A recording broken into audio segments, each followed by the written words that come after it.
હર હર મહાદેવ।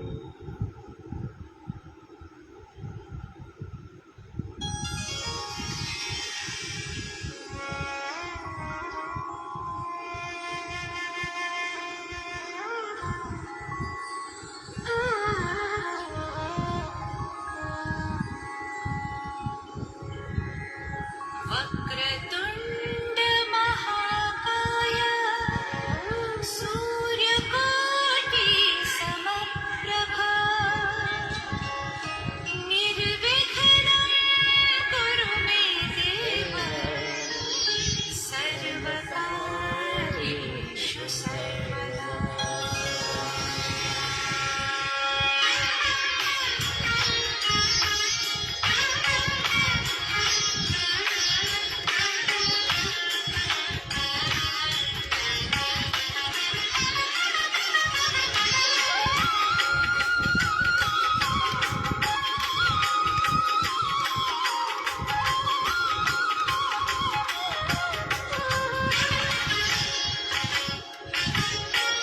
वक्रतुण्ड महाकाय सूर्यकोटि समप्रभा निर्विघ्नं कुरु मे देव सर्वकार्येषु सर्वदा।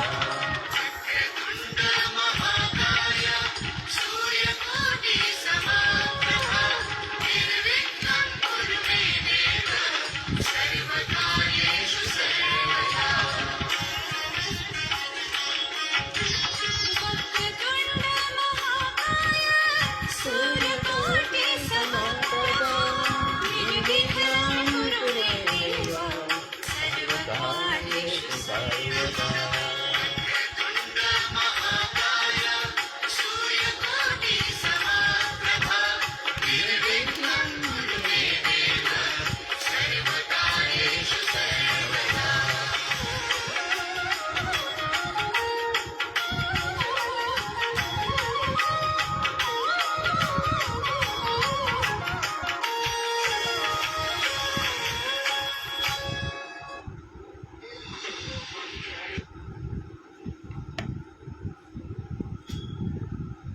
હર હર મહાદેવ।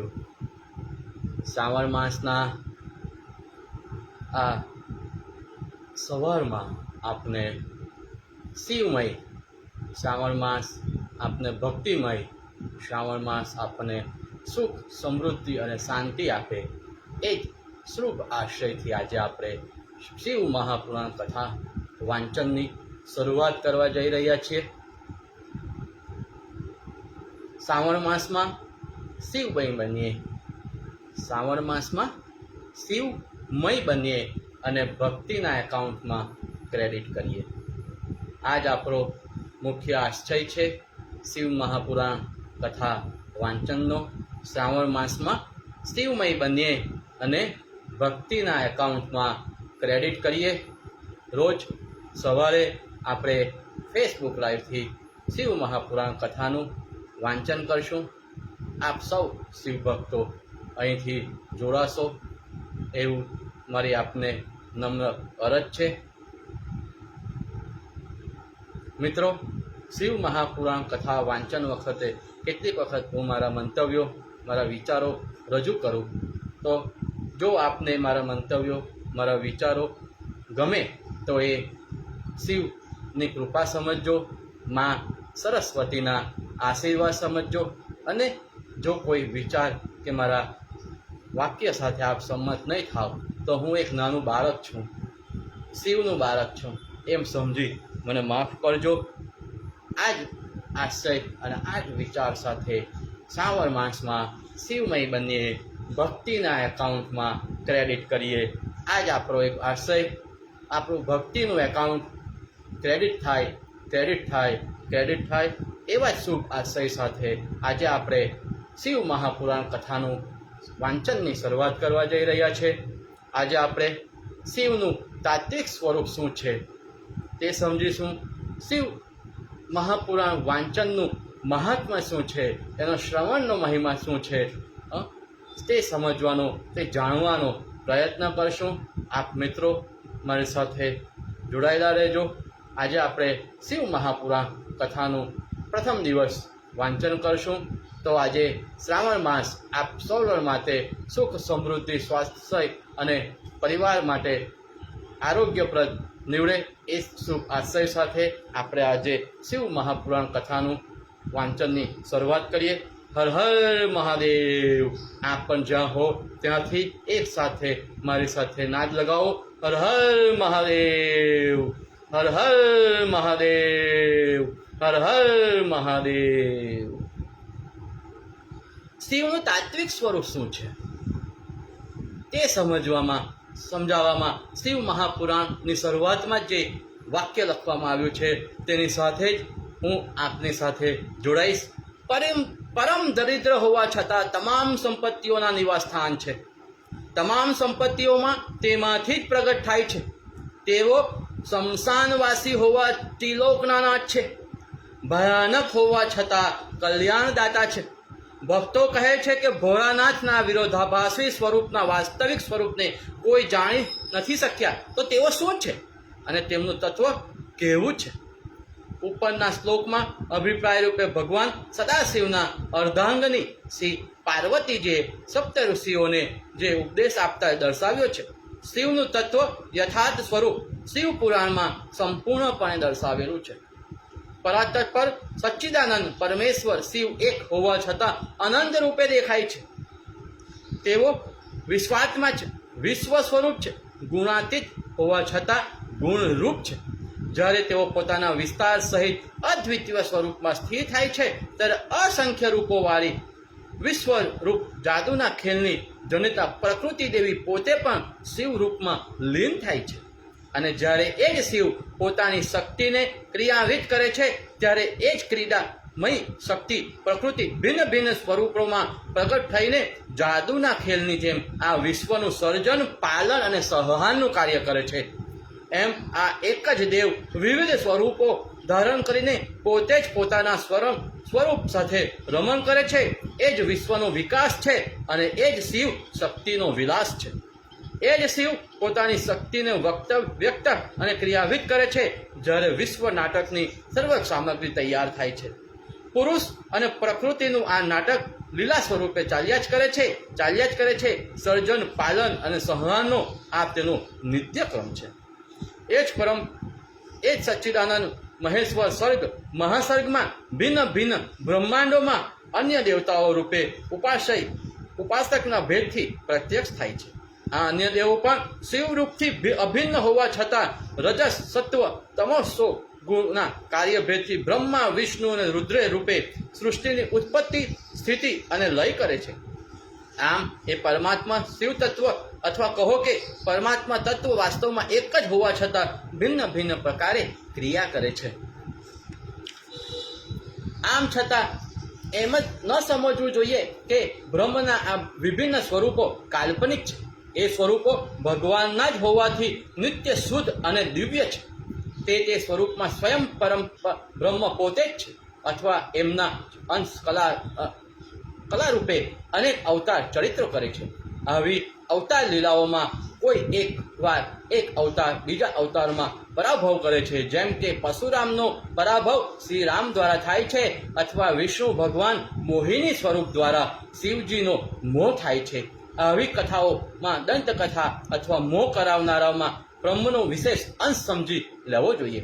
આવી અનેક કથાઓ સામાન્ય વાચકોને વિપરીત ભાવો આવવાનો અને અમુક દેવો માટે અમુક દેવ નાના એવો ભેદ, મોટા અમુક દેવ નાના એવો થવાનો ઘણો સંભવ છે. પરંતુ આવી લીલાઓ કેવળ લોક શિક્ષણ માટે થતી હોય છે. તેમાં ઉચ્ચ કે હીન ભાવ લાવવા માટે એ અજ્ઞાન છે. કારણ કે આવી કથાઓનું ગૂઢ રહસ્ય જુદું જ હોય છે. જે રહસ્ય પામે માટે શાસ્ત્ર કે ભગવત કૃપાની આવશ્યકતા રહે છે. મિત્રો, અહીં આપણને એ સમજાવવાનો પ્રયત્ન કરવામાં આવે છે કે આપણા જેવા તુચ્છ મનુષ્યો કે જેની ઉપર મોહ માયાની છબી છવાયેલી હોય છે તે કેટલીક વખત આવી ભૂલ કરી બેસે છે કે અમુક ભગવાન મોટા છે, અમુક ભગવાન નાના છે એવું સમજવાની ભૂલ કરી બેસે છે. પણ શિવ મહાપુરાણમાં સમજાવવામાં આવ્યું છે કે કોઈ ભગવાન મોટા હોતા નથી અને કોઈ ભગવાન નાના હોતા નથી. તે તો ફક્ત આપણને શિક્ષણ આપવાના અર્થે એ આપણી સમક્ષ લોકદંત કથાઓના સ્વરૂપે રજૂ થતા હોય છે. આ મહાપુરાણ શિવપુરાણ પણ આવી કથાઓમાં આવે છે. તેને માનવ બુદ્ધિમાં ઉતારવા માટે કેટલાક વિદ્વાનો તેને રૂપકોનો આશ્રય લઈને સમજાવવાનો પ્રયત્ન કરે છે. જ્ઞાન દ્રષ્ટિથી આમ સમજવું કે સમજાવવું એ તો ઉત્તમ છે, પરંતુ તેને એકમાત્ર રૂપક માનવાથી મૂળ કથાના આધારસ્તંભનો સદંતર છેડ ઉડી જાય છે અને મૂળ કથાને બદલે પ્રતિબિંબમાં હાલતા ચાલતા તેઓ સૂર્યને જ સાચો માનવા જેવો અર્થ અનર્થ ઉત્પન્ન થાય છે. સમજવા કે સમજાવવા ખાતર ભલે રૂપકનો આશ્રય લેવામાં આવે, પરંતુ તેમના વાસ્તવિક કે ઐતિહાસિક તથ્યો તો લોપ તો જ થવો જોઈએ ન જ થવો જોઈએ. એટલા માટે જ પ્રાચીન સંસ્કૃત ટીકાકારોએ આવી કથાઓ સમજવા માટે ઉત્તમાધિકાર, મધ્યાધિકાર અને હીનાધિકારો ભેદો બતાવ્યા છે. કેટલાક લોકો શિવ તત્વ અને તેની ઉપાસના પદ્ધતિને પૂર્ણ રીતે જાણ્યા વિના જ તેમાં અનેક દોષોનું રોપાણ કરતા હોય છે. આથી તેઓ વાસ્તવિક રહસ્યથી વંચિત રહી જાય છે. આવા લોકો જાણીએ અજાણીએ પોતાની અજ્ઞાનતાને ઢાંકી અર્થાત કરીને અન્યને સમજાવવાનો પ્રયત્ન કરે છે. આ જ યુગમાં આવી અધિકાર ચેષ્ટાઓનું પ્રમાણ વિશેષ જોવામાં આવે છે. શિવપુરાણમાં આવી કેટલીક રહસ્ય કથાઓ શિવ કૃપા, સદગુરુ કૃપા વિના સમજવી શક્ય નથી. ત્યારે આજે અધિકાર ચેષ્ટા કરનાર અમુક લોકો સ્વયં ગુરુ બનવાની લાલસાથી પ્રેરાઈને એમ કરવામાં જ પોતાને મહત્તા માને છે. આ કારણથી તેઓ શિવ તત્વથી વંચિત રહી જાય છે અને કેટલાક લોકો શિવને તામસી માની તેમની ઉપાસના કરવામાં દોષ માને છે. પરંતુ જે ભગવાન દિવ્ય સ્વરૂપોનું વેદોએ વર્ણન કર્યું છે, ઉપનિષદો અને પુરાણોએ જેમના ગુણગાન ગાયા છે, તેવા શિવરૂપને તામસી કહીને તેઓ પોતાના ગુણનું તામસ સ્વભાવનું પ્રદર્શન કરે છે. પરાતત્વ ભગવાન શંકર તો ગુણાતીત છે. તેમની સ્વવિગ્રહ લીલા તો તેમની પ્રકૃતિ દ્વારા જ થતી હોય છે. તે ત્રિગુણી માયા પ્રકૃતિ આ વિશ્વના પ્રપંચોનું સર્જન કરે છે. વસ્તુતઃ ભગવાન શિવ તો તમોગુણી નથી, પરંતુ આનંદ સ્વરૂપ છે. ઋગ્વેદમાં પરતત્વ બ્રહ્મ સ્વરૂપનું નિદર્શન કરાયું છે. શ્રીમદ ભાગવતમાં મહર્ષિ વ્યાસે પણ શિવજીને એ સ્વરૂપે પ્રશંસા કરી છે. સ્કંદ પુરાણમાં પણ કહ્યું છે કે શિવજી તમોગુણી નથી, પણ તમોગુણના વિજેતા છે. બ્રહ્માજી રજોગુણને કાબૂમાં રાખી શકે છે અને ભગવાન વિષ્ણુ સત્વગુણને કાબૂમાં રાખી શકે છે, પરંતુ સત્વગુણ ગાય જેવો અને રજોગુણ વાનર જેવો છે, જ્યારે તમોગુણ એ વાઘ જેવો છે. ગાય અને વાનરને વશ કરવા સરળ છે, પરંતુ વાઘને વશ કરવો મુશ્કેલ છે. એ ભાવને સમજવા માટે જ શિવજી વાઘાંબર ધારણ કરે છે. એટલા માટે શિવજીને તમોગુણી નહીં, પણ તમોગુણના સ્વામી કહેવામાં આવે છે. અહીં શિવ રહસ્ય સમજવા માટે એક વાત જાણી લેવી જરૂરી છે કે વેદોમાં વર્ણવેલા અને પરતત્વ બ્રહ્મની ઉપમા જેને અપાયેલી છે તે દેવાધિદેવ મહાદેવ ત્રિદેવ ભાવમાં વિષ્ણુ અને શિવથી ભિન્ન છે. એટલા જ માટે તેમને ઋગ્વેદ, યજુર્વેદ અને સામવેદમાં આદિમાં મહેશ્વર કહેવામાં આવ્યા છે અને વેદોની સેંકડો ઋચાઓ દ્વારા તેમનું પરબ્રહ્મ રૂપે પ્રતિપાદન થયેલું છે, જે કદાચ શિવપુરાણ સિવાય અન્ય પુરાણોમાં જોવા મળશે નહીં. જેવી રીતે આ મહેશ્વર સ્વયં પરબ્રહ્મ સ્વરૂપ છે, તેવી જ રીતે તેમના અર્ધશક્તિ સ્વયં દેવી અંબિકા પરબ્રહ્મા છે, બ્રહ્મ વિદ્યા છે. તેમના ભિન્ન ભિન્ન નામો ચારિત્ર અનુસાર વર્ણવવામાં આવ્યા છે, જેમ કે કાત્યાયની, ગૌરી, ભવાની, પાર્વતી આદિ નામો પુરાણોક્ત લીલા અનુસાર સમજી શકાય છે. ભગવાન શિવ કલ્યાણકારી હોવાથી તેમનું અહિત કરતા નથી. આથી દૈત્યોનો તો થતો સંહાર પણ તેમના ભક્તોના શરણાર્થે ધર્મ સ્થાપન અર્થે થતો હોય છે. સંહારાત્મક આ કાર્ય પણ તેમની રૌદ્રી શક્તિ દ્વારા થતું હોવાથી મૂળ મહેશ્વરના બ્રહ્મ તત્વમાં બંધ આવતો નથી. આ રહસ્યને સમજવા માટે તેમના આદિભૌતિક, આદિદૈવિક, આધ્યાત્મિક રૂપો જાણવા સમજવામાં જરૂરી બને છે. મિત્રો, શિવ પુરાણ દ્વારા આપણે ભગવાન શિવના રૂપ, એમના કાર્ય અને એમના ગુણોને સમજવાનો અને જાણવાનો પ્રયત્ન કરી રહ્યા છીએ. ભગવાન શંકરની લીલા જેવી કલ્યાણકારી છે, તેવી ઉદાર પણ છે. એટલે જ આપણે એમને ભોલાનાથ પણ કહીએ છીએ. નિજ ભક્તોની ઈચ્છા પૂર્ણ કરવા માટે તેઓ માત્ર કુપાત્રનો વિચાર કરતા નથી. કેટલાક ભક્તો તેમને ભોળા શંભુ પણ કહે છે. આવા કેટલાક ભક્તોને સત્તા કે સંપત્તિ મળતા જ તેઓ ફૂટબોલના દડાની જેમ કામ, ક્રોધ, રોગ અને દ્વેષના ઉછાળામાં ઊંચા ચડે છે. તે તરત જ પટકાઈ પડે છે. શિવજી પોતે જ જ્ઞાન સ્વરૂપ હોવાથી તેમની પાસે તુચ્છ અને માદક વસ્તુઓ, સત્તા અને સંપત્તિની અપેક્ષા રાખતા પહેલા સંપૂર્ણ પાત્રતા અને જ્ઞાનની જ અપેક્ષા રાખવી હિતાવ છે. જો કે આવી લૌકિક સકામ ભક્તોને ભોળા શંભુ ઈચ્છિત વસ્તુઓ તો આપે તો છે જ, પરંતુ તેમની પાત્રતા અનુસાર તેનામાં પતન પણ કાંઈક જગતના જીવોને ઉદ્બોધન કરવાનો ગૂઢ હેતુ તો રહેલો જ હોય છે. તામસ પ્રકૃતિઓના જીવો જ્યારે શિવજી પાસેથી કંઈ માંગવાની ઈચ્છા કરે છે ત્યારે માંગનારમાં અક્કલ હોતી નથી કે સ્કંદ પુરાણમાં શિવજીની ઉદારતાનું એક સુંદર દ્રષ્ટાંત આપેલું છે. એકવાર કુબેર ભગવાન શંકરને પ્રાર્થના કરી, પ્રભુ મારી પાસે ઘણું ધન છે, એ ધનથી હું આપની યત કિચત સેવા કરવા ઈચ્છું છું. શિવજીએ કહ્યું, મને ધનની સેવાની જરૂર નથી, જગતનું તમામ ધન તો મારી વિભૂતિ છે, તમે કોઈ અન્ય દેવી દેવતાની સેવા કરો. હવે કુબેર એ જ પ્રકારે પાર્વતીજીની પ્રાર્થના કરી. મહામાયા પાર્વતીજીએ કુબેરને આજ્ઞા કરી, કૈલાસની નજીકમાં એક સુવર્ણ રત્નજડિત મહેલ બનાવી આપો. અને કૈલાસની નજીક જ એક રત્નજડિત રાજમહેલ તૈયાર થયો. હવે આ સુવર્ણ મહેલનું વાસ્તુ કરવા માટે કોઈ મહાન વિદ્વાન બ્રાહ્મણને બોલાવવા માટે પાર્વતીજીએ શિવજીને પ્રાર્થના કરી.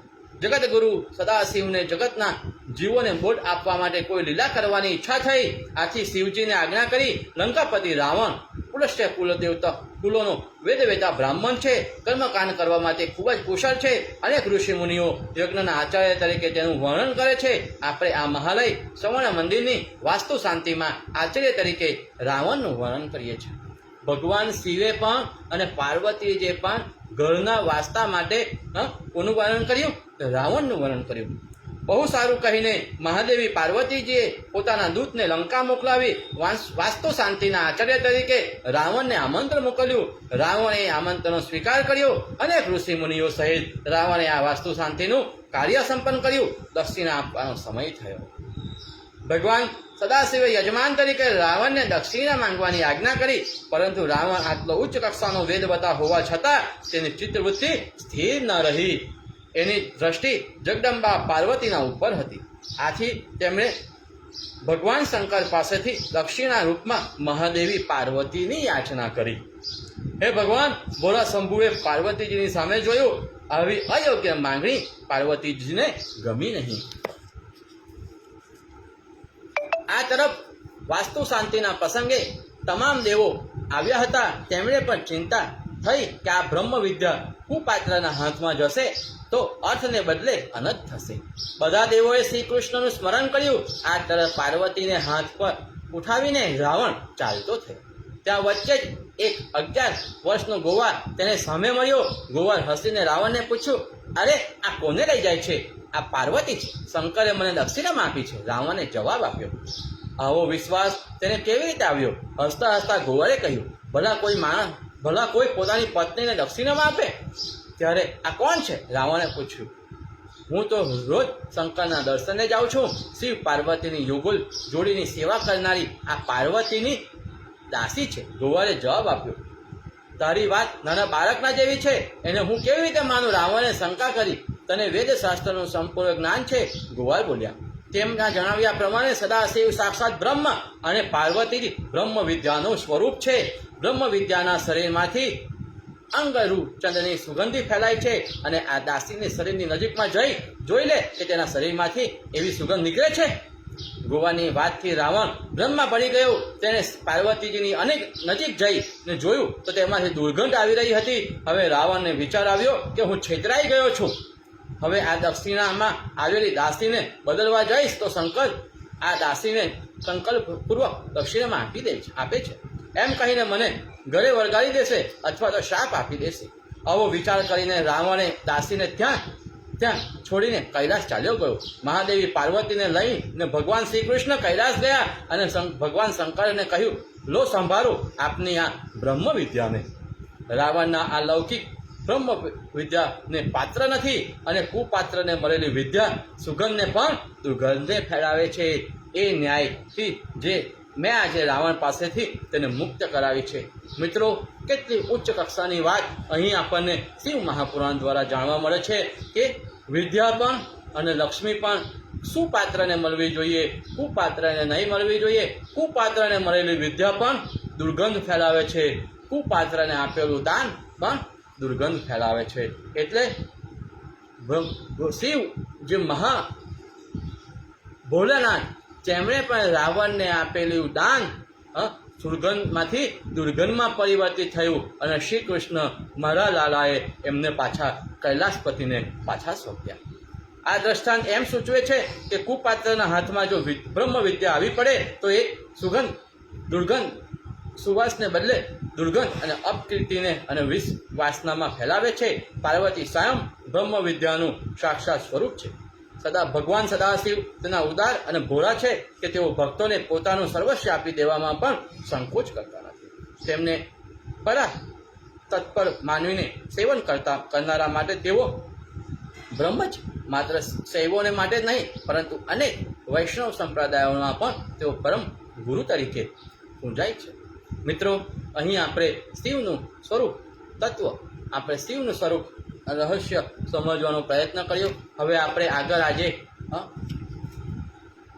શિવના વિવિધ સ્વરૂપોના દર્શન થકી આપણે આગળ વધીએ અને શિવ મહાપુરાણનું શું મહાત્મ્ય છે, શિવ મહાપુરાણ વાંચન શ્રવણનું શું મહાત્મ્ય છે એ સમજવાનો પ્રયત્ન કરીશું. શિવ મહાપુરાણ શ્રવણ કરવાથી શું કીર્તિ, શું ગુણ આપણને પ્રાપ્ત થાય છે એ સમજવાનો પ્રયત્ન કરીશું. સોનક ઉવાચ, હે સર્વ સિદ્ધાંતને જાણનારા વિદ્વાન શુદ્ધ પુરાણોની કથાનો સાર અમને કહો. મનુષ્યમાં સુપાત્ર સમાન વિવેક અને ભક્તિ કેવી વધે, તેમજ તે પોતાના માનસિક વિચારોનો નાશ કેવી રીતે કરે. ઘણું કરીને ઘોર કલયુગમાં તમામ જીવો રાક્ષસ સમાન નિર્દય થઈ ગયા છે, તો તેઓનો કલ્યાણ ઉપકારક ઉપાય શું છે? જે કોઈ ઉત્તમ કલ્યાણકારક વસ્તુ હોય અને જે અત્યંત પવિત્ર કરનાર સાધન હોય તે કહો, કે જે સાધન વડે આત્મા અત્યંત શુદ્ધ થાય અને આત્મશુદ્ધિ સદાશિવ પદની પ્રાપ્તિ કરે. સતપુરાણી કહે છે, હે મુનિમાં સિંહ સમાન અને તમને ધન્ય છે.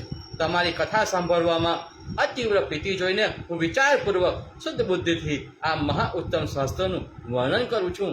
એ સર્વ સિદ્ધાંત રૂપે ભક્તિવર્ધક, શંકરને તુષ્ટિકારક રસમય શાસ્ત્ર તમે સાંભળો.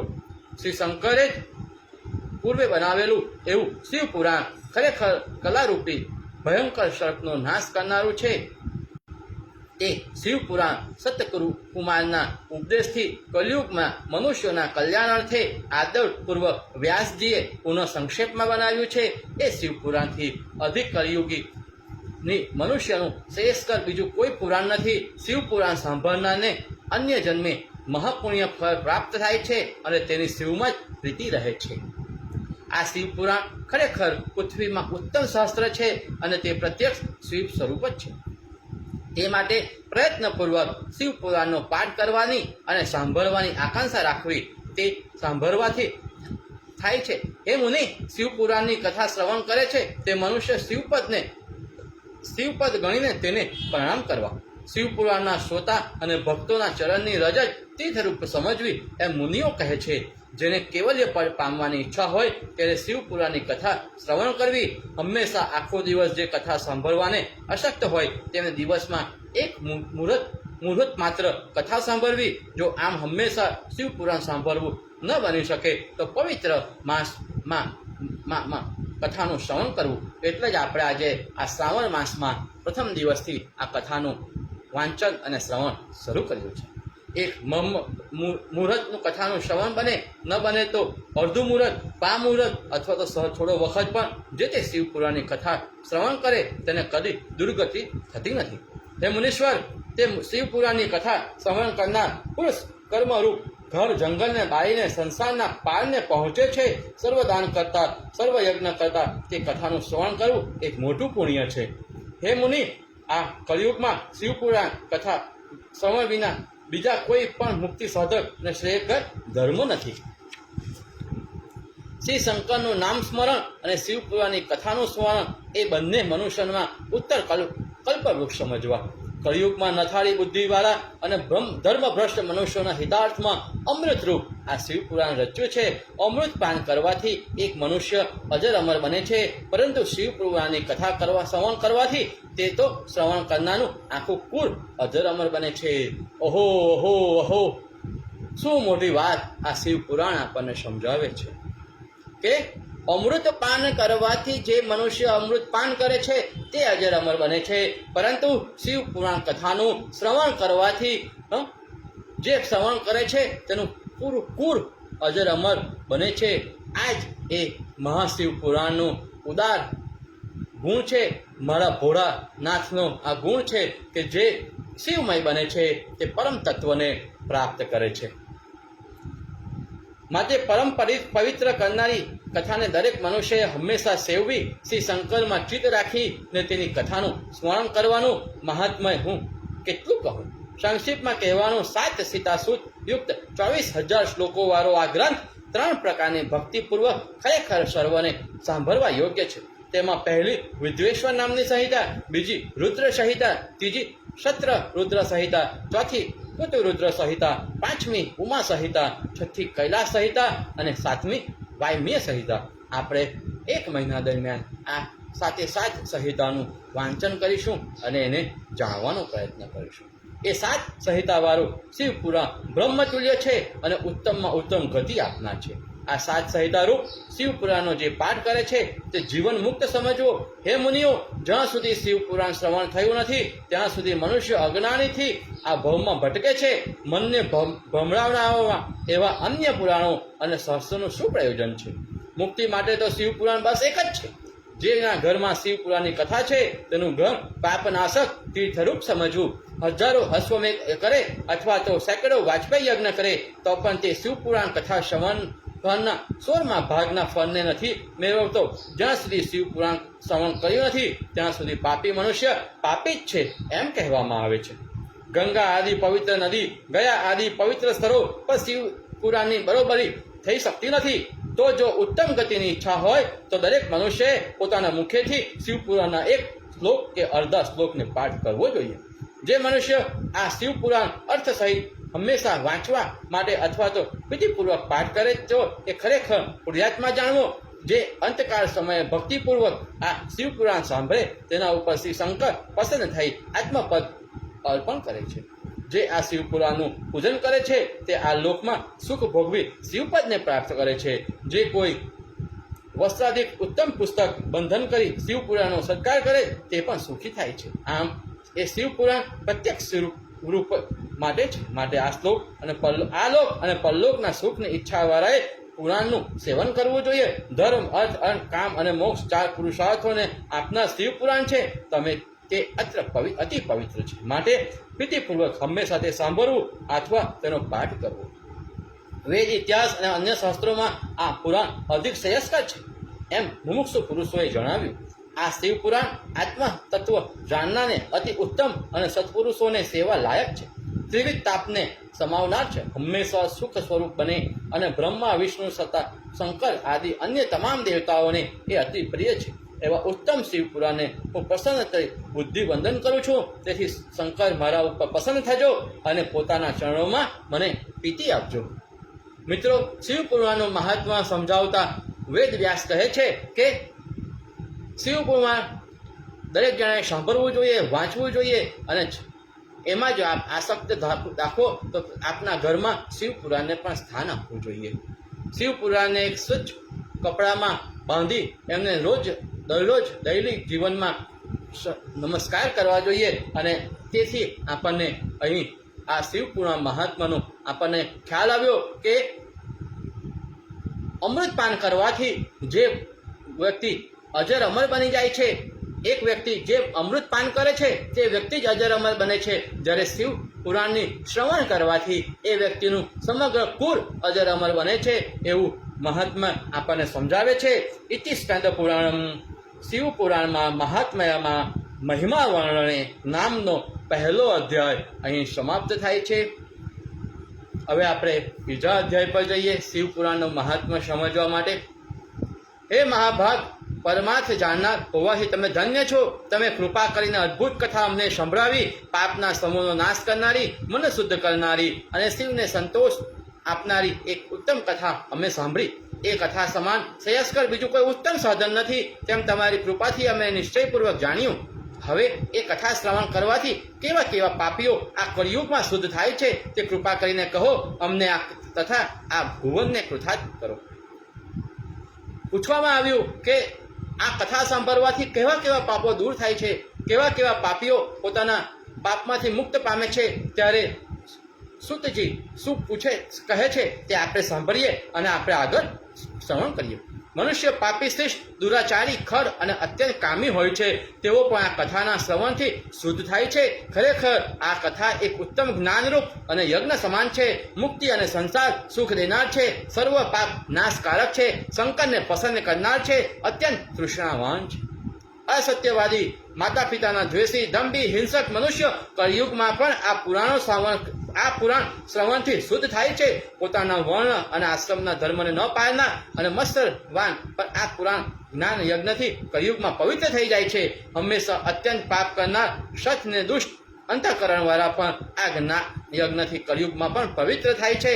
મલિન, દૂધ બુદ્ધિવાન અને અંતઃકરણવાળા આ જ્ઞાની કળિયુગમાં પણ પવિત્ર થાય છે. મલિન, દુર્બુદ્ધિવાન અને દેવતાઓનું બલિદાન ખાનાર આ જ્ઞાન યજ્ઞથી કળિયુગમાં પણ પવિત્ર થઈ જવાય છે. આ પુરાણ શ્રવણનું પુણ્ય મહાન પાઠકને નાશ કરે છે. સુખ ભોગ, મુક્તિપદ તથા શંકરને પસંદકાર છે. અહીં એક ઇતિહાસ કહું છું, જેના શ્રવણથી માત્રથી પાપ ક્ષય થાય છે. કિરાત નામના નગરમાં એક દરિદ્ર અજ્ઞાની વેદના ધર્મથી ભ્રષ્ટ રસને વેચનાર એવો એક બ્રાહ્મણ વસતો હતો. તે સ્નાન સંધ્યા કદી કરતો નહીં અને વેશ્યવૃત્તિ એટલે કે વ્યાપારથી પોતાનું ઉદર પોષણ કરતો. વિશ્વાસુ મનુષ્યને થગનાર એવા તે બ્રાહ્મણનું દેવરાજ નામ હતું. તે બ્રાહ્મણ પોતાના ઉપર વિશ્વાસ કરનારા અનેક બ્રાહ્મણો, ક્ષત્રિયો, વૈશ્યો અને શૂદ્રોને તથા અન્ય લોકોને કોઈ પણ બહાને હણીને પોતાની પાસે ધન એકઠું કરતો હતો. આમ આ ધર્મને અનુસરીને તેને પાછળથી પુષ્કળ ધન મેળવ્યું. તેના ઘરમાં ધર્મથી સંપાદન કરેલ કાંઈ ધન નહીં હતું. ધર્મથી સંપાદન કરેલ કાંઈ ધન નહીં. એક દિવસે પૃથ્વીમાં રાક્ષસ જેવો તે બ્રાહ્મણ એક તળાવે સ્નાનાર્થે ગયો. ત્યાં એક અત્યંત રૂપવાળી કોઈ શોભાવતી નામની વૈશ્યાને જોઈ તે મોહમાં પામી ગયો. મહાધનવાન માણસ બ્રાહ્મણ પોતાના મોહમાં પામેલ જાણી છે. તે વેશ્યા અનેક વાર્તાલાપથી તેને વિશેષ પ્રીતિ ઉપજાવા લાગી. બ્રાહ્મણે તે વેશ્યાને પત્ની બનાવવાની ઈચ્છા વ્યક્ત કરી અને તે વેશ્યાએ તે બ્રાહ્મણને પતિ કરવાની ઈચ્છા કરી. આમ પરસ્પર કામવશ બનીને ઘણો વખત સુધી વિહાર કરતા લાગ્યા. બોલવામાં, સુવામાં, ખાવામાં અને ક્રીડા કરવામાં આમ બધી રીતે બંને સ્ત્રી પુરુષ માફક વર્તવા લાગ્યા. પાપ વૃત્તિમાં લીન થયેલા તે બ્રાહ્મણે તેના મા બાપને અને સ્ત્રીને વારંવાર વાર્યા, પણ તેઓનું વચન માનતો ન હતો. એક દિવસ અત્યંત ઈર્ષા થવાથી પોતાના માતા પિતા અને સ્ત્રીને હણીને ઘરમાંથી પોતાનું તથા પોતાના મા બાપનું તમામ ધન લઈને વેશ્યામાં ચિત્ત રાખનાર મહાકામી તે બ્રાહ્મણ તે વેશ્યાને જ બધું આપી ભક્ષણ કરનાર, મદિરા પાનનો લાલચુ વેશ્યાની સાથે એક પાત્રમાં ભોજન કરનાર તે દુષ્ટ પાપી બ્રાહ્મણ આમ જ એક છે નીચ બની ગયો. એક વખત દેવયોગથી તે દુષ્ટ બ્રાહ્મણ પ્રતિષ્ઠાનાપુરમાં આવ્યો અને ત્યાં એક સુંદર શિવાલય જોયું અને તેમાં પોતાનો ઉતારો કર્યો. એટલા વખતમાં જ જોર અવાજથી તે ક્યાં કે જઈ ન શક્યો અને તે જ સ્થળે સૂતો રહ્યો. આમ સૂતા ત્યાં કથા કરનાર એક બ્રાહ્મણના મુખમાંથી શિવપુરાણની કથા તેને સાંભળી. આમ જ્વર પીડિત હોય એક માસ કથા સાંભળતા તેને દેવરાજ બ્રાહ્મણનું મૃત્યુ થયું અને યમદૂતો તેને જીવને પાસમાં બાંધી યમદ્વાર પ્રત્યે લઈ ગયા. તેટલા વખતમાં હાથમાં ત્રિશૂલ ધારણ કરનાર, અંગે ભસ્મ લગાડનારા, શ્રી રુદ્રાક્ષને ધારણ કરનારા અને ઉજ્જવળ એવા શિવના ગણો શિવલોકમાંથી આવીને મહાક્રોધયુક્ત બની યમપુરી પ્રત્યે ગયા અને યમદૂતોને વારંવાર મારીને તથા તરછોડીને દેવરાજને પાસમાંથી છૂટો કરીને એને અદ્ભુત વિમાનમાં બેસાડી કૈલાસ તરફ જવાને તત્પર થયા. આ વખતે યમપુરીમાં આ મહાકોલાહલ થઈ રહ્યો હતો. તે કોલાહલને સાંભળીને ધર્મરાજ પોતાના મંદિરમાંથી બહાર નીકળ્યા. ત્યાં તો તેમણે શંકર જેવા 4 દૂતોને જોયા. એટલે ધર્મને જાણનાર તે ધર્મરાજ તે પોતે દૂતોની શાસ્ત્ર વિદ્યા વિધિપૂર્વક પૂજા કરી અને જ્ઞાન ચક્ષુથી યમરાજને સર્વ હકીકત જાણવા લીધી. પછી બ્રહ્મણ ભયને લીધે શંકરના દૂતોને યમરાજોએ કંઈ પણ કહ્યું નહીં, પરંતુ તેની પૂજા કરી યમરાજની પૂજા સ્વીકારી શંકરના દૂતોને તે બ્રાહ્મણના જીવની સાથે કૈલાસમાં ગયા અને પાર્વતી સહિત શંકરને તેના પાપનો નાશ કરવા માટે તે બ્રાહ્મણનો જીવ અર્પણ કર્યો. આહા, શિવ કથા ધન્ય છે, જે સાંભળવાથી આવો પાપી પણ મોક્ષ પામ્યો. મિત્રો, દેવદત્ત નામનો બ્રાહ્મણ આટલો બધો પાપી હોવાથી મૃત્યુના છેલ્લા સમયે શિવપુરાણ કથાનું શ્રવણ કરે છે અને એ દેવલોક પામે છે અને કૈલાસમાં એમને દૂધ લેવા આવે છે. આટલું મહાત્મા, આટલું મહાન શ્રવણ શિવ પુરાણ દ્વારા આપણને પ્રાપ્ત થાય છે. એ કથા શંકરના ઉત્તમ ધામરૂપ છે, તેથી પરમપદને પામે છે. જે વિદ્વાન લોકોએ તેને ઉત્તમ ગણાવેલ છે. બ્રાહ્મણ, ક્ષત્રિય, શૂદ્ર અને અન્ય પ્રાણીઓની ધનના લોભથી જે પાપીએ મોટી હિંસા કરી હતી, જેણે મા બાપ અને સ્ત્રીને માર્યા હતા, દુષ્ટ વેશ્યાનો સંગ કર્યો અને તે મદપાન કરતો હતો, એવો મહાપાપી દેવરાજ બ્રાહ્મણ પણ માત્ર તે કથા શ્રવણના પ્રભાવે મોક્ષ પામ્યો. મિત્રો, આપણે સમજી રહ્યા છે શિવ પુરાણના સ્મરણનું મહાત્મા. દેવદત્ત નામનો બ્રાહ્મણ આટલા બધા પાપ કર્યા છતાં મૃત્યુ સમયે શિવ મહાપુરાણનું શ્રવણ કરે છે અને શ્રવણના પુણ્ય પ્રતાપે એ શિવલોક પામે છે અને શિવના દૂતો એમને લેવા આવે છે. ઇતિ શ્રી સ્કંદ પુરાણમાં શિવ પુરાણ મહાત્માએ દેવરાજ મુક્તિ નામનો દ્વિતીય અધ્યાય સમાપ્ત. બોલો હર હર મહાદેવ. મારી સાથે જોડાયેલા દરેક શિવ ભક્તોને મારી નમ્ર વિનંતી છે કે આપ હર હર મહાદેવ નામની એક કમેન્ટ્સ આ ચોક્કસ કરજો. આ આપણો ફેસબુક લાઈવ ને આ જ્યારે લાઈવ પતી જશે ત્યારે આજની કથાને આપણે વિરામ આપીશું. ત્યારે આના માટે એક વખત બીજા મિત્રોને, બીજા આપણા સ્નેહીજનોને, કુટુંબીજનોને આ કથાનો લાભ મળે એના માટે આપના ફેસબુક એકાઉન્ટ ઉપર આ કથાને ચોક્કસ એકવાર શેર કરજો. ખૂબ ખૂબ આભાર, ખૂબ ખૂબ આભાર. ભગવાન શંકરના આશીર્વાદ આપને પ્રાપ્ત થાય એવી ઉચ્ચ મનોમુક્તિ સાથે આપણે અધ્યાય 3ની શરૂઆત કરીએ છીએ. એ ભગવાન સુત પુરાણી, આપ સર્વજ્ઞ છો. આપની કૃપાથી હું કૃતાર્થ થયો છું. આ ઇતિહાસ સાંભળી હું અતિ પ્રસન્ન છું. હવે અન્ય કોઈ શંકર ઉપર પ્રેમ વૃદ્ધિ કરનાર કથા હોય તો કહો. અમૃતપાન કરતાં કોઈને મુક્તિ થતી નથી, પરંતુ શંકરની કથામૃત અમૃતપાન કરવાથી તો મોક્ષ મળે છે. ખરેખર શંકરની કથાને તેમને પણ ધન્ય છે. જે કથા સાંભળ માત્રથી મનુષ્ય શિવપદને પામે છે. સુત કહે, હે સનક, તમારી આગળ ગુરુ કથા કહું છું, કારણ કે તેમના શિવ ભક્તમાં ઉત્તમ વેદ જાણનાર છું. સમુદ્રની પાસેના એક દેશમાં બાલકૃષ્ણ નામનું ગામ છે, જ્યાં વેદ ધર્મ ભ્રષ્ટ પામી લોકો વસતા હતા. તેઓ સ્વભાવે દુષ્ટ વૃત્તિવાળા, ખડ કરનાર, અસ્ત્ર ધારણ કરનાર, સ્ત્રી લંપટ અને દુષ્ટ હતા. જ્ઞાન, વૈરાગ્ય અને સ્વધર્મને તેઓ જાણતા ન હતા. હંમેશા નથાળી વાર્તા સાંભળવામાં તત્પર રહેતા હતા. તેઓની આવી પશુ સમાન બુદ્ધિ હતી. બીજા વર્ણમાં લોકો પણ દુષ્ટ બુદ્ધિવાન હતા. સર્વધર્મી વિમુખ, ખલ, કુકર્મના આશક અને વિસ્મી હતા. તે સ્થળમાં રહેનારી સ્ત્રીઓ પણ કુટિલ, સ્વતંત્ર, પાપીણી, દુષ્ટ, બુદ્ધિવાળી અને વ્યભિચારિણી અને મિથ્યાવ્રત આચરણવાળી હતી. આવા દુષ્ટ મનુષ્યથી ભરપૂર તે બાલકૃષ્ણ શહેર એક બિંદુક નામનો મહા અધર્મી બ્રાહ્મણ હતો. તે દુરાત્મા, મહાપાપી, સારી સ્ત્રીવાળો હતો, તો પણ કામવેશ થઈને વેશ્યાનો પતિ બન્યો અને સારા ધર્મ આચરણવાળી પોતાની ચંચુલા નામની સ્ત્રીને ત્યજીને કામવશ બનેલો તે બ્રાહ્મણ વેશ્યા સાથે પીડા કરવા લાગ્યો. નથારા કર્મવાળા તે બ્રાહ્મણો આમ કરતા તે કેટલોક વખત ગયો. તે સ્ત્રી ચંચુલા ધર્મના ભયથી, કલેશના ભયથી કામ પીડિત થયા છતાં ધર્મભ્રષ્ટ ન થઈ.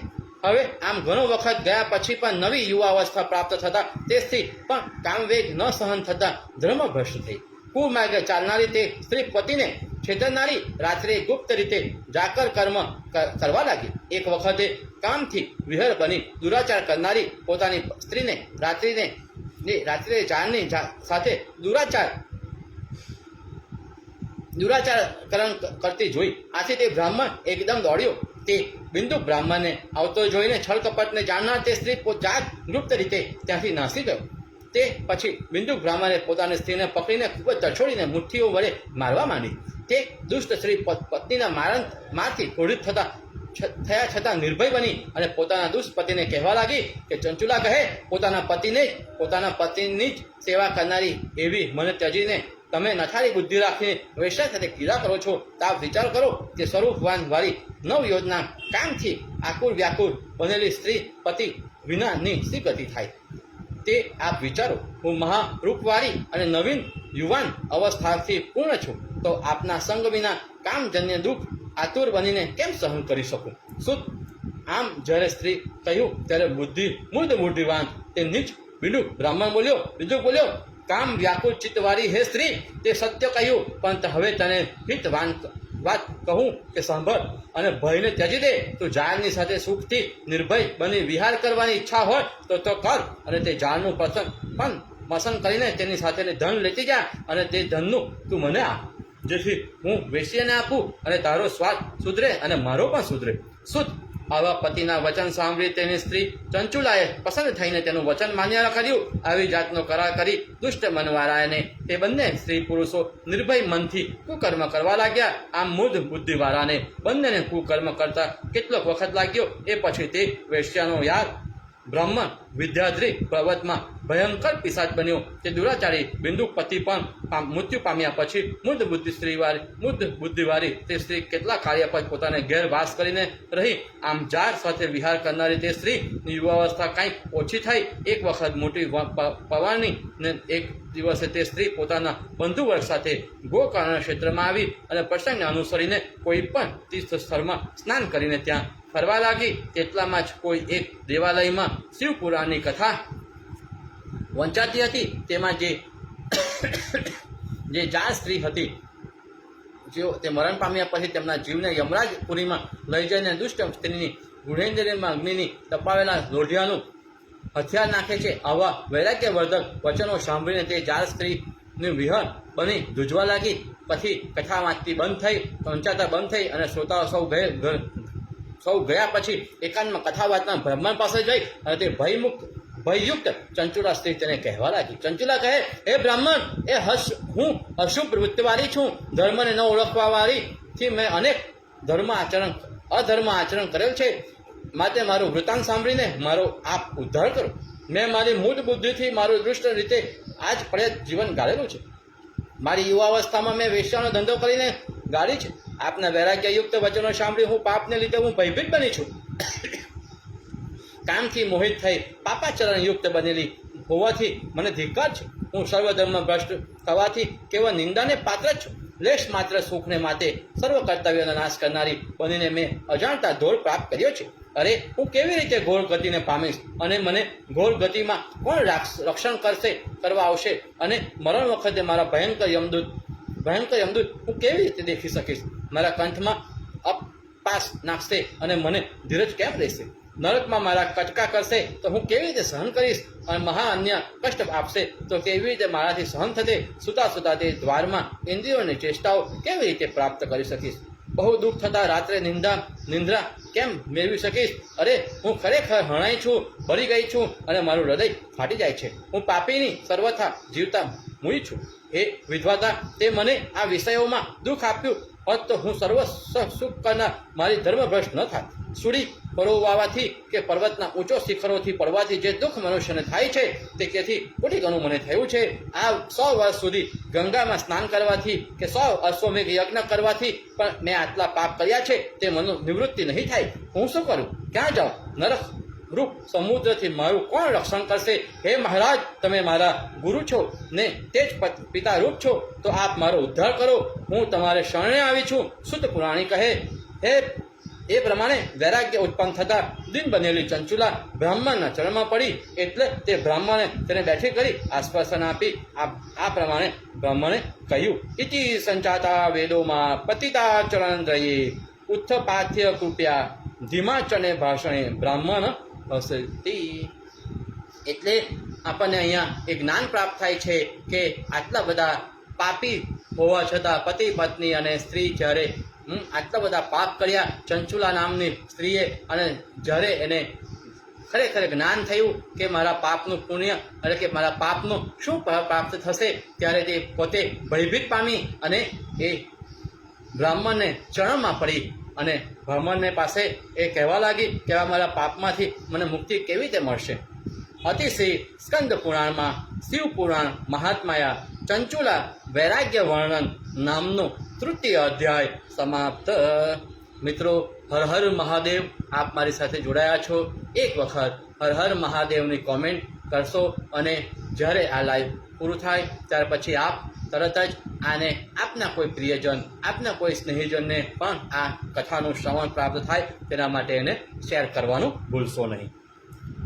હે શ્રી શંકરના અનુગ્રહથી આ શિવપુરાણની શ્રેષ્ઠ કથા સાંભળી ત્યારે જ્ઞાન પ્રાપ્ત થયું તે હું બહુ સારું થયું. એ બ્રાહ્મણ પતિ હવે તું દરિયા વિના શંકરને શરણે જા ને તે શંકરના અનુગ્રહથી તારા પાપ તત્કારે ધોવાઈ જશે. તારી ઉત્તમ ગતિ કરવા સારું હું તારી સન્મુખ શિવ મહિમાવાળી ઉત્તમ વસ્તુનું વર્ણન કરું છું. તારી સારી ઉત્તમ કથા સાંભળવાથી તારી આવી સારી બુદ્ધિ થઈને તેને પાશ્ચાતાપ અને વિષયોમાં વૈરાગ્ય પ્રાપ્ત થયું. ખરેખર પશ્ચાતાપ કરવો એ એક મોટું પાયશ્ચિત છે અને એથી દેહવિધ શુદ્ધિ થાય છે. અને પશ્ચાતાપ કર્યા પછી બાકી રહેલા પાપને માટે શાસ્ત્રમાં બતાવેલ પ્રાયશ્ચિત કરવું. શાસ્ત્રોમાં અનેક પ્રાયશ્ચિતો જણાવેલા છે અને પ્રાયશ્ચિત કરનાર ઉત્તમ ગતિને પ્રાપ્ત થતો નથી, પણ પશ્ચાતાપ રૂપે પ્રાયશ્ચિતને કરનાર મનુષ્ય ઉત્તમ પદને પામે છે. આ શિવ મહાપુરાણની કથા શ્રવણ કરવાથી જે ચિત્ત શુદ્ધિ થાય છે તેવી ચિત્ત શુદ્ધિ અન્ય કોઈથી થતી નથી. અરીસાની જેમ માંજવાથી તેમ બરાબર ચોખ્ખું મુખ દેખાય છે તેમ શિવ કથા શ્રવણ કરવાથી ચિત્ત શુદ્ધ થાય છે. આવા શુદ્ધ થયેલા ચિત્તવાળા મનુષ્યના હૃદયમાં શંકર પાર્વતી સહિત બિરાજે છે અને પછી તે પૂર્ણાત્મા જીવ તેવા ચિત્ત શુદ્ધિને પરિણામે ઉત્તમ શિવપદને મેળવે છે. તે માટે સગ્રહ કરતા એ શિવકથામાં ઉત્તમ છે અને જનોના કલ્યાણાર્થે શંકરે તેના કથાનું નિર્માણ કર્યું છે. આ કથા સાંભળવાથી શંકરને વિશે તન્મય થવાય છે. આમ ધ્યાન ધરતા જ્ઞાન પ્રાપ્ત થાય છે અને જ્ઞાનથી મોક્ષ મળે છે. જેને શંકરને શિવ વિશે એક ધ્યાન ધરેલ ન હોય તે કથા શ્રવણ કરે તે અન્ય જન્મે ધ્યાન ધરી ઉત્તમ ગતિને પામે છે. આ કથા સાંભળી પછી શંકરનું ધ્યાન ધરી ઘણા પાશ્ચાતાપ કરનાર પાપીઓ ઉત્તમ ગતિ પામે છે ગયા છે. સર્વ કલ્યાણના કારણરૂપ આ કથા શ્રવણ કરવાથી સંસારના બંધનમાંથી મુક્તિ થવાય છે. શિવ કથા શ્રવણ કરી તેનું મનન અને નિર્ધ્યાસન કરવાથી ચિત્ત શુદ્ધ થવાથી ભક્તિ થાય છે અને તેને અંગે મુક્તિ પ્રાપ્ત થાય છે.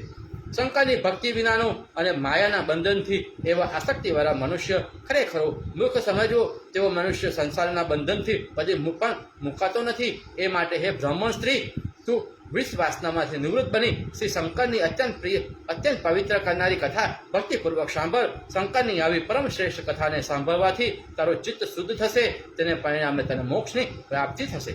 શિવ ચરણ કમળને નિર્મળ મનથી ધ્યાન કરતા એક જ જન્મથી મુક્તિ થાય છે તેનો હું તને સત્ય કહું છું. શુદ્ધ કહે એટલું જ કહી દરિયાદ બુદ્ધિવાળા પરમ શિવના ભક્ત શુદ્ધ અંતઃકરણવાળા અને શિવના ધ્યાનમાં પ્રાણ એવા તે બ્રાહ્મણે પોતાનું વ્યાખ્યાન બંધ કર્યું.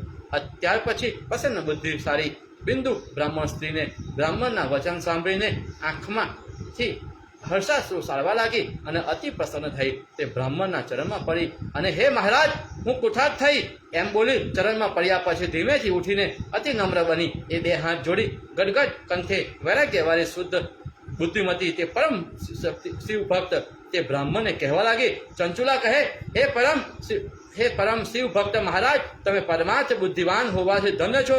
પરોપકારી બુદ્ધિવાન સત્ય પુરુષોમાં વખાણવામાં લાયક ગણાવો છો. એ સાધો પુરાણ અર્થયુક્ત એની શિવ કથા કહીને આપ નરકની અધિકારીનો ઉદ્ધાર કરો. હવે હું સર્વ વિષયોમાંથી વિરક્ત બની છું. માત્ર એ શિવ કથા સાંભળવાને ઉત્કંઠ બની છું. સૂત કહે એટલું જ સૂટ બોલ્યા. એટલું જ કહીને સ્ત્રીને બ્રાહ્મણનો અનુગ્રહ પામી પુરાણ સાંભળવાની આકાંક્ષાથી બોલતી અટકી.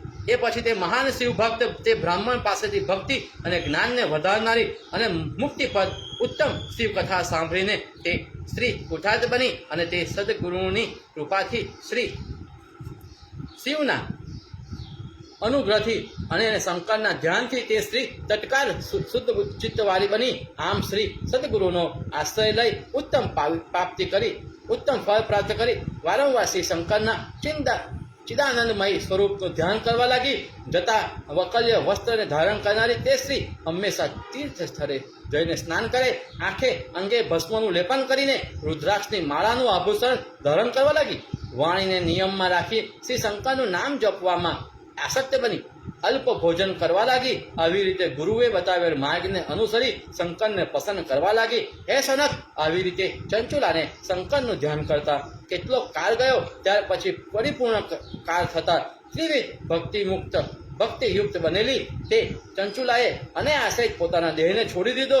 જ્યારે તેણે દેહ છોડ્યો ત્યારે સાક્ષાત શંકરે મોકલેલું ચંચુલાના જીવને લેવા માટે તેની પાસે તમામ શંકરના ગણ સહિત અનેક શોભાયુક્ત વિમાન આવ્યું. એ પછી શંકરના આરાધનાથી નિર્મળ થયેલા ચંચુલા તે સુંદર વિમાનમાં બેઠી એટલે શંકરના અનુચરો તેને તત્કાળ શંકર પાસે લઈ ગયા.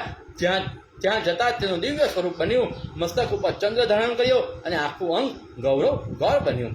સુંદર કૈલાસ પર્વત ઉપર જેનું વિષ્ણુ અને બ્રહ્મા આદિ દેવતાઓએ પણ પૂજેલા એવા શંકરના દર્શન કર્યા. ગણેશ, ભૂંગી, નંદીશ અને વીરભદ્રાણી ગણોએ ભક્તિભાવપૂર્વક ઉપાસના કરેલા કોટી સૂર્યના સરખી કાંતિવાળા નિર્ગવર્ગ પંચમુખયુક્ત 3 ચક્ષુયુક્ત મસ્તક પર ચંદ્ર ધારણ કરનાર, ડાબે અંગે પાર્વતીને ધારણ કરનાર અને વીજળી સમાન ક્રાંતિયુક્ત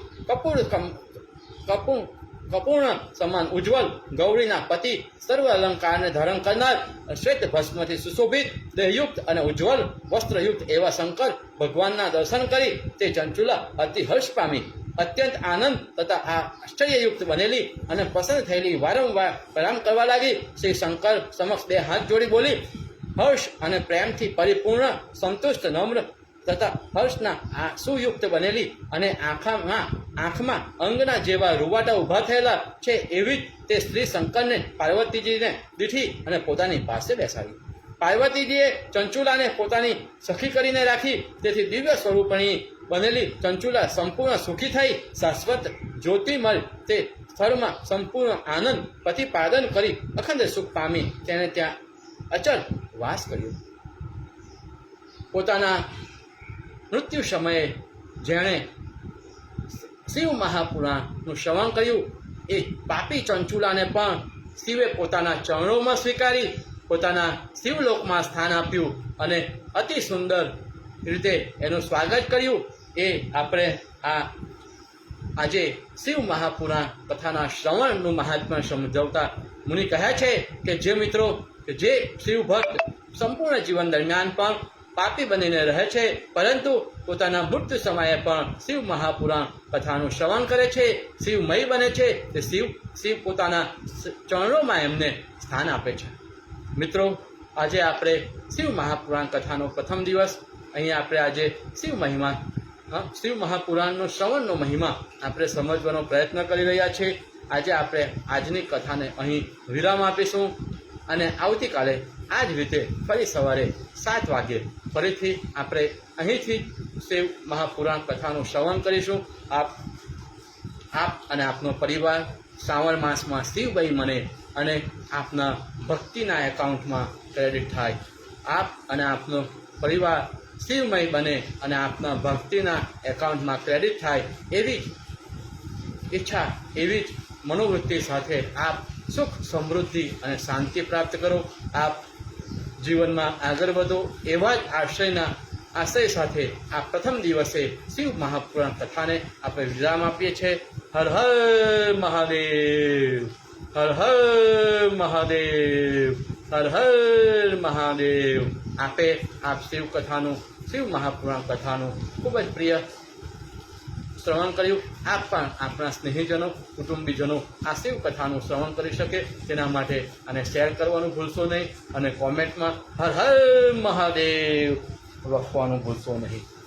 આભાર, આભાર, આભાર. આપ શિવભાઈ બનો, આપનો શ્રાવણ માસ શિવમય બને અને આપના ભક્તિના એકાઉન્ટમાં ક્રેડિટ થાય એ આશયથી આજે આપણે પ્રથમ દિવસ શિવ મહાપુરાણ કથાને વિરામ આપીએ છીએ.